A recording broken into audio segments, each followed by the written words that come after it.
Hi, this is Carol Wisely with Radio Free Decipher, and I'm coming to you from the offices in Norfolk. I apologize for missing last week. I and most of the marketing team were away at the Game Manufacturers of America Association annual conference down in Las Vegas.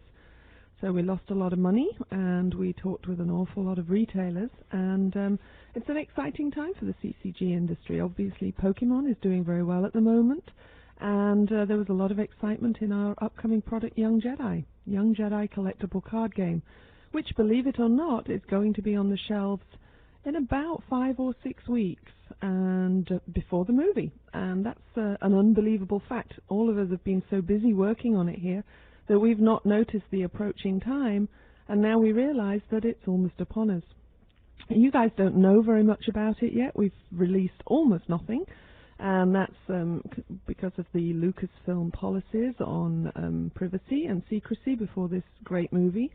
And I guess I'm not going to be able to tell you many secrets today, but I am going to be spending some time talking with Jerry Darcy and Bill Martinson, both guys that I know you know well. Jerry Darcy has been with Decipher for about 3.5, 4 years. 4 years now, longer than I have. And he's the lead designer for Star Wars. Mm-hmm. And what does that mean, Jerry? That basically means that Chuck Kallenbach, Tom Lischke, and Mike Reynolds will come up with card ideas, and I'll tell them what's wrong with them. Yeah, I've heard them talk about that quite a lot. Sometimes they'll spend weeks working on card ideas, and then you don't like any of them. Yeah, well. No, that's not true.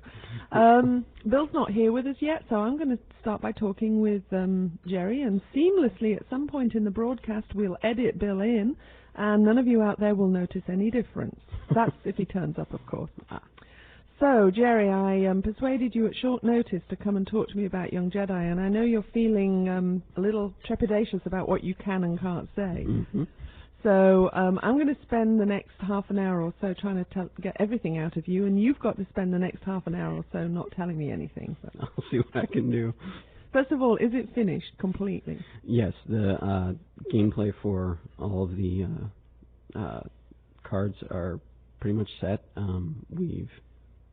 We have all the cards on a big spreadsheet, and we've done a lot of advanced work even on the expansions for Young Jedi. So we've got a lot of the work done. Well, I believe the first expansion's at the printer as we speak, so I guess it's too late to change anything there. It's never too late.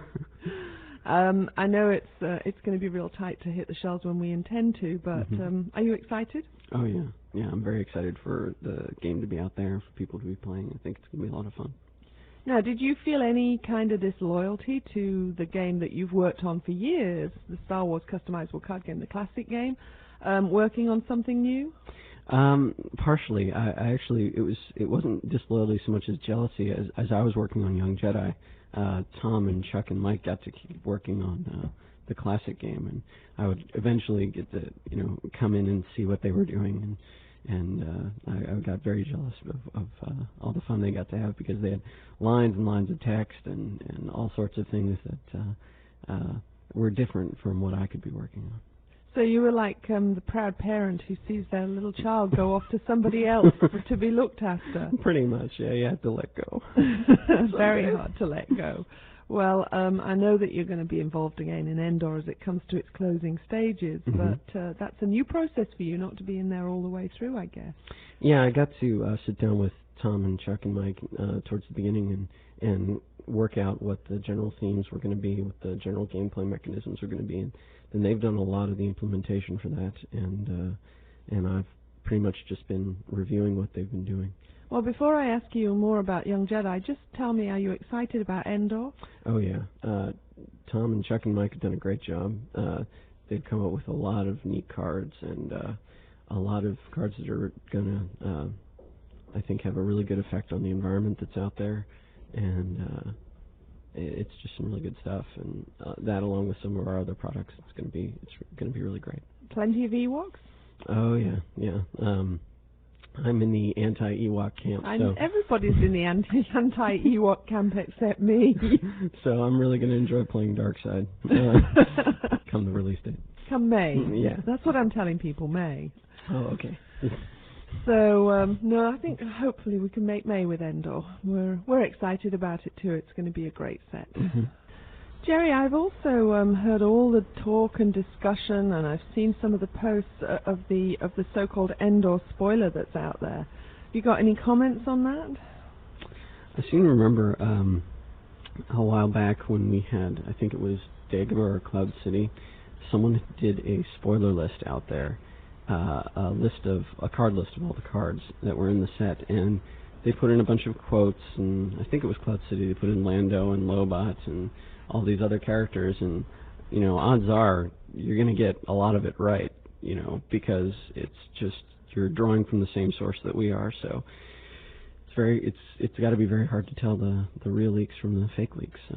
But it's not the real spoiler. No. No, well, we pretty much knew that, but yeah, I guess if you sit down and write a spoiler that's got Ewoks and Han and Leia and Luke and those big walkie things, and then you're going to hit some nails on the head. Yeah, you're going to be, you know, at least close to the mark, so it can look real, so. It's like the script for Episode 1 that was floating around months and months ago, which turned out not to be correct. I remember that. And I think the Insurrection script was out there as well, and that also turned out not to be correct. Okay, let's get back to Young Jedi. Before we do that, how excited are you about the movie? Oh, I can't wait. The stuff that we have gotten to see because of our relationship with Lucasfilm has just been incredible, and I really can't wait to see it all pieced together and all, you know, just to have that movie experience with it. I'm just really looking forward to it. And having seen as much as you have, you don't feel it spoiled the experience for you at all? Not really. It's fun to go through the trailer and be sitting there and knowing what the context is for each individual scene that's there, and getting to see, oh, this is how that's going to look, and this is how that's going to look, and so it's just incredible.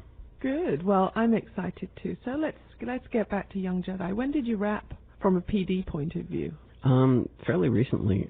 We were working on we'd finished the cards a while back, but Art was still working on a lot of the images. We've fairly recently, though, finished working on the rules, getting those finalized, edited, and then off to the printers. Does it have a 140-page glossary? Not yet, no. Do you think it ever will? No, I don't think so.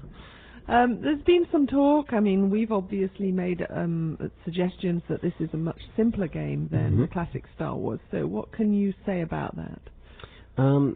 It's going to be sort of a good pickup game. Something that you can, during Star Wars tournaments that I've been to, people will be sitting around for 10-15 minutes, and this is something that you can do in between rounds of a tournament. This is something that you can do during, if you just have a small amount of free time here and there. It's that kind of game. It's not like our regular classic game where it can be an involved, thrown out game. So it's a different experience than the classic game is. Good. And I don't think I've asked you yet. Do you like it? Oh yeah. When we were testing the game and we were having other people sit down and play the game, usually what I do during play tests is I walk around and pace and make sure that everything's going well, but I would just sit down and play with some of the other the testers, and whenever anyone had a question, I just stop what I was doing, go help them out, come back and keep playing, because I genuinely just enjoy the game. So that's great. I know I've been in a couple of play tests and I've enjoyed playing against you. I'm not sure I've beaten you yet, although I think I'm going to be a pretty good young Jedi player, because I found it very, very easy to learn, but still very involving.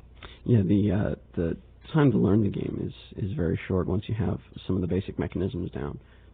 It's going to be fairly simple to learn. It's just that how to play, when to play the cards, when to do your strategies is that's going to be where a lot of the depth and the variety of gameplay is going to come in. So the initial learning of the game is going to be simple, but the actual depth of the game is going to be fun to explore the different ways you can play the cards.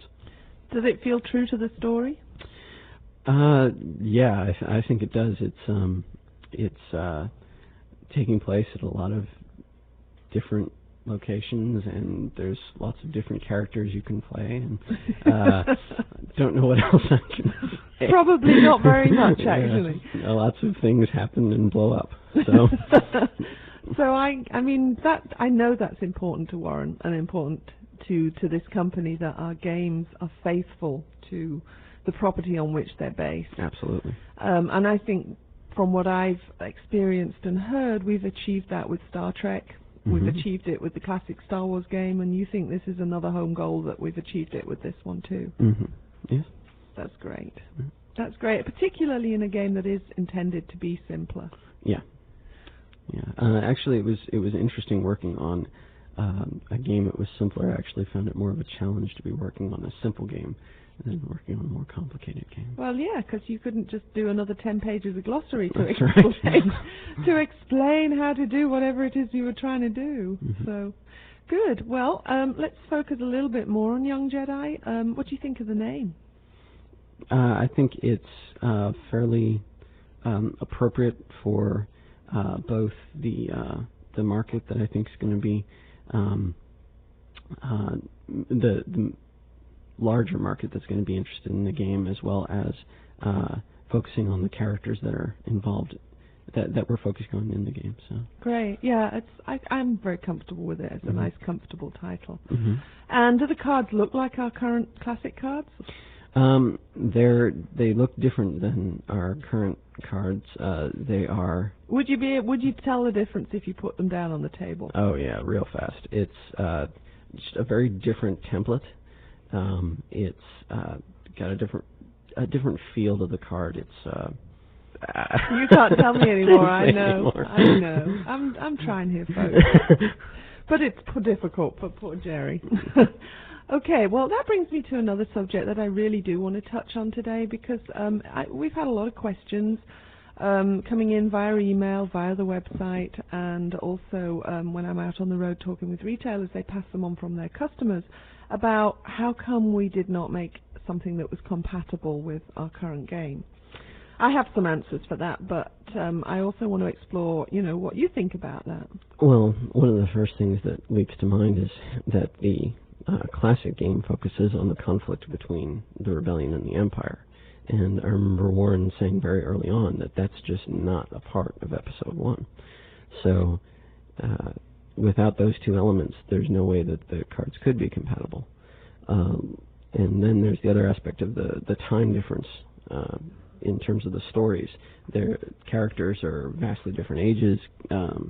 It wouldn't make any sense to have characters in one arena performing actions like blowing up the Death Star and things like that in the classic game.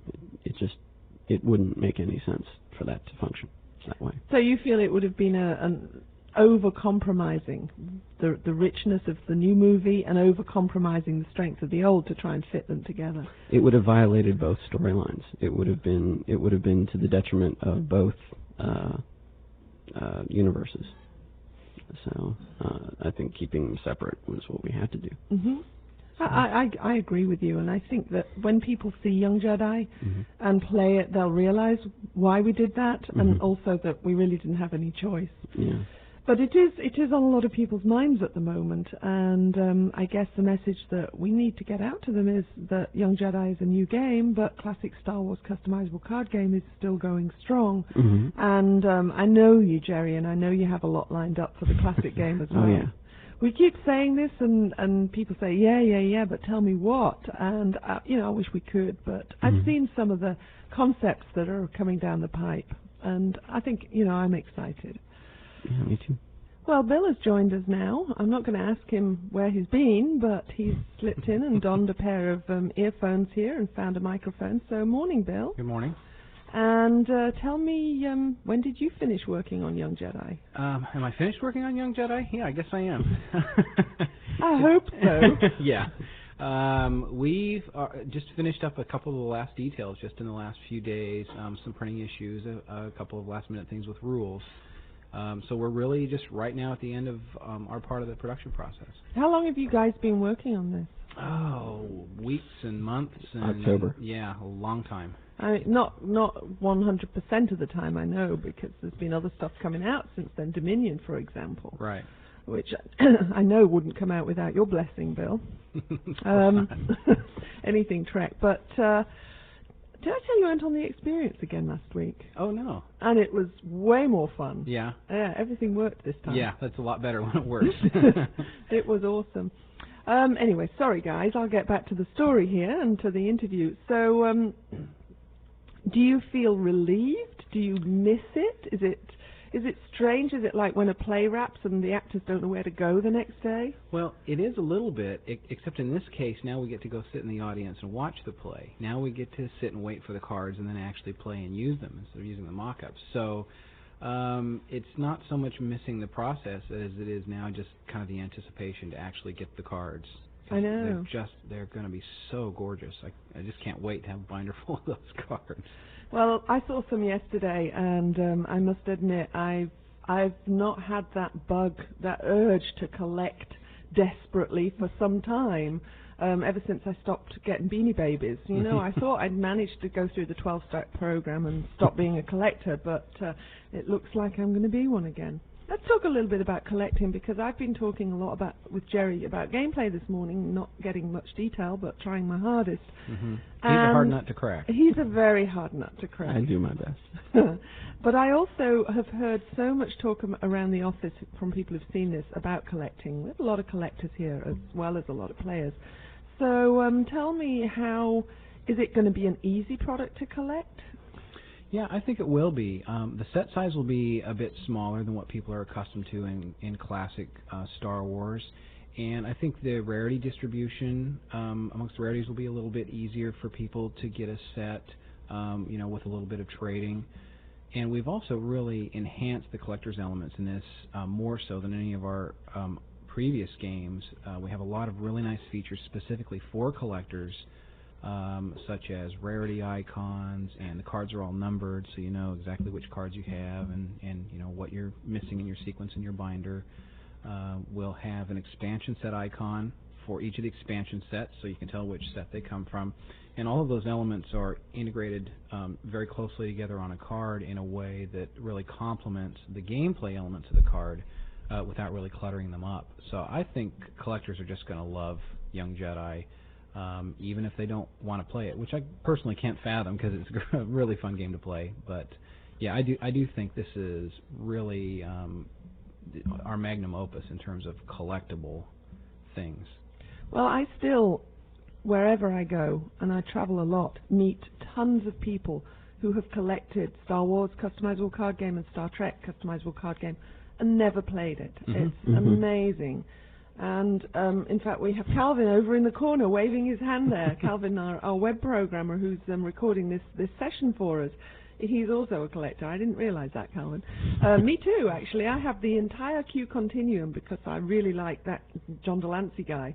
And I collected the entire set, and I'm not a Star Trek player. I'm a little bit of a Star Wars player. We'll change that.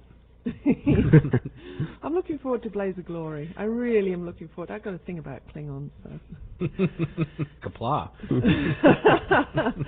So, well, that's very good. Yeah, I've heard rumors and stuff, and I know some stuff about the collectability that I'm not going to go in today, because even though there's a lot of leaks out there on the internet at the moment, I think there are some surprises in Young Jedi, and I'd like to try and keep some surprises. But this is going to be a great collector's product, and I think the fact, as you say, it's a smaller set size, the expansions are going to be closer together, and they're going to be, are they all going to be 130 or 140 cards? 140 cards per expansion, 3 expansions, and there may be, some things beyond that we really don't know yet in terms of a premium card here or there. But right now, that's really the program, is 340 card sets. 340 cards in total? Sorry, 3. I'm sorry, 3 times 140, so it'll be about 420 cards. Great. Well, that's good. And the first one is 130 or 140. I've not had that confirmed yet, but I guess you guys know. But and that's plenty to make lots of variety in playing. Oh yeah. Yes. Yeah, we the model we have for this game is a very a simple model at its core, but it has a lot of gameplay variety in the combinations that you bring out and the characters you choose. But there's quite a bit of deck building variety. Okay, and now who else worked on this product? I mean, I know that you two guys, particularly in recent weeks, have been almost impossible to find. I know Warren has been very involved. Obviously, the art department, who I will interview at a later date when we can actually show some stuff, because it's really hard to talk about art when you can't show anything. But who else from a development point of view? How has that process worked? We've really had just about everybody involved in the product development team, and Warren, and we've even stolen some of your guys from time to time to do some play testing with us. So we've had a lot of people involved in the process, and Tom and Raleigh have been a big part of that process, of course. So it's really been a group effort. We've tried to keep Tim, out of that, so he can always keep the torch going on Star Trek. And I've snuck out and been involved in that process too. But we've really had a lot of people involved in Young Jedi development. Well, I'm going to interview and talk with Tom and Raleigh later on. Can you, Jerry, perhaps can you describe their part in that process? People don't know Tom and Raleigh quite so well out there because they're not on our internet site very much, but we do interview them every now and again. But both the classic game, the Star Trek game, and now Young Jedi owe a great legacy to Tom and Raleigh. Can you just illuminate that for our listeners? Well, they came up with a lot of the original gameplay mechanisms that have made it through the process of the game. They did a lot of the foundational work, which Bill and I and the others built on, and so they really did a lot of the core work for the card game. So we've just pretty much. It's been a group effort. We all had input on the core design, but they were the ones that suggested some of the really interesting mechanisms that made it through, and we kept for the duration of the development process. Great. Well, it's going to be fun talking with them. Jerry, I'm going to sidetrack here and tell a little anecdote, or rather you can tell a little anecdote. When you first came to Decipher, you actually didn't come to work for Decipher, did you? You came to work with Tom. That's right. I worked for Technical Game Service, which was the company that Tom and Raleigh had together. So tell me about your first day. Well, I had interviewed in, I think it was March, and my first day of work was April 14th, 1995, and I think I got my actual yes, you're hired call on about April the 1st, so I didn't have very much time to move out here. And when I got out here, all I had was a bike, and I could just bike to Tom's apartment and work on his computer there. And when I showed up for my first day, of course, he was moving here from Seattle, and I was moving here from Cincinnati. And I showed up for my first day of work and knocked on his door, and there was no answer. And it suddenly occurred to me that I'd gotten my yes, you're hired phone call on April the 1st. And so, it was, about a 4 or 5 mile bike ride, and it was a particularly hot spring, and so I was exhausted and wandering around with my bike, and I thought, did I get the wrong apartment? So I waited around for about half an hour and just started postulating that I might be the victim of the worst prank ever. Sure, we'll hire you for a game company. Yeah, come on out here. Yeah, you can come to Virginia Beach. Sure, yeah. So when I waited around for about half an hour, and Tom showed up, and he was the moving company was late delivering his stuff, so we walked into his apartment, and he said, "Well, I don't have anything yet, no computers set up for you to work on. I guess you can go home." And I kind of looked back out at how hot it was outside. Can I have a glass of water first? So that was my first day of work. I love that story. And he's been almost as productive ever since. Do you still let him have glasses of water? Once in a while. But only after he writes about 75 cards. Then he can have a drink of water. I love that story. That's one of my favorite Jerry stories. I'm going to talk to you guys again next week, and I'm also going to be talking with Tom and Rolly. I'll be tracking the artists down when we reach the stage of being able to show some cards. And because of the secrecy surrounding the movie, this is a game that's going to be on sale before we've really been able to tell people very much of it at all. So it's going to be an exploration I'm really, really excited about.